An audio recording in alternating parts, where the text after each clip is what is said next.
Mumbai हायकोर्टाच्या chief justice यांनी अनिल देशमुख यांच्या विरुद्ध एफआयआर करायला लावला।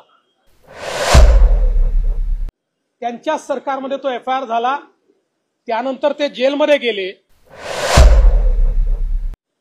आणि ते आता बेलवर बाहेर आहे। ते काही सुटलेले नाही आहेत। मी आजपर्यंत बोललो नव्हतो, ते सातत्याने आरोप करतायत तरी मी शांत आहे। पण माझा एक सिद्धांत पक्का आहे, मी कोणाच्या नादी लागत नाही, कोणी नादी लागलं तर सोडत नाही। देवेंद्र फडणवीस पुराव्याशिवाय कधीच बोलत नाही की या ठिकाणी अनिल देशमुख यांच्यावर आरोप लागल्यानंतर आमचं सरकार नव्हतं, महाविकास आघाडीचं सरकार होतं। ती केस मुंबई हायकोर्टाच्या चीफ जस्टिस समोर लागली आणि मुंबई हायकोर्टाच्या चीफ जस्टिस यांनी अनिल देशमुख यांच्या विरुद्ध एफआयआर करायला लावला।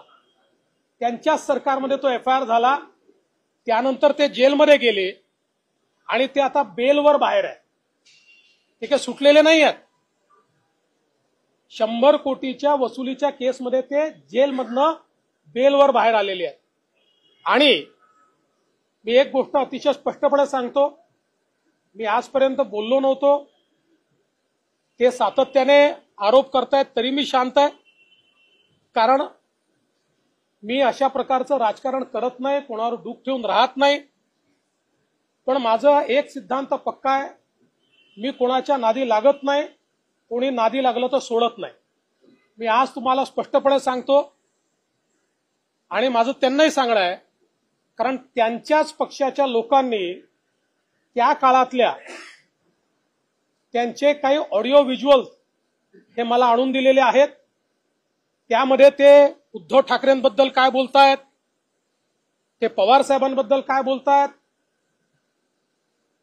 या संपूर्ण जे आरोप आज आमच्यावर लावतायत त्या संदर्भात ते काय बोलतायत, वाझेवर ते काय बोलतायत, या सगळ्या गोष्टी आहेत। माझ्यावर वेळ आली तर मला त्या पब्लिक कराव्या लागतील। मी अशा प्रकारचं राजकारण करत नाही। पण रोज जर कोणी खोटं बोलून या ठिकाणी नरेटिव्ह सेट करण्याचा प्रयत्न करत असेल तर त्यांनी एवढं लक्षात ठेवावं, देवेंद्र फडणवीस पुराव्याशिवाय कधीच बोलत नाही।